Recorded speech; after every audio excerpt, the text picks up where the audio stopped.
Standing in the shadows of pagan idols, a fisherman speaks the truth that shakes the world. Peter recognizes the Messiah, and on this rock, the King begins to build his eternal, unshakable church. On a lonely peak, the veil of flesh is pulled back to reveal the sun-bright glory of the King.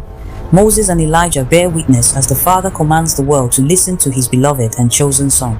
The disciples argue over status, but the King recalibrates their hearts with a child.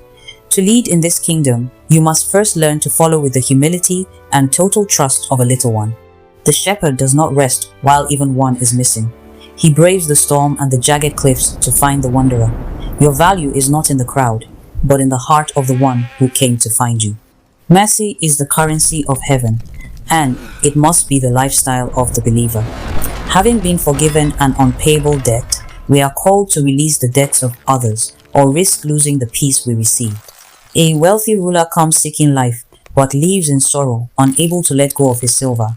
The King watches with love, knowing that what we refuse to surrender often becomes the very thing that binds us. In the Master's vineyard, grace is not earned by hours, but given by his heart. Whether you come at dawn or sunset, the reward is his presence.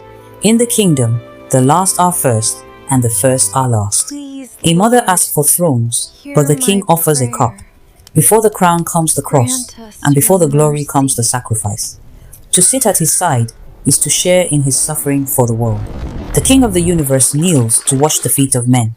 He moves toward Jerusalem not to seize a throne, but to become the ransom. He proves that the greatest power is found in the ultimate service.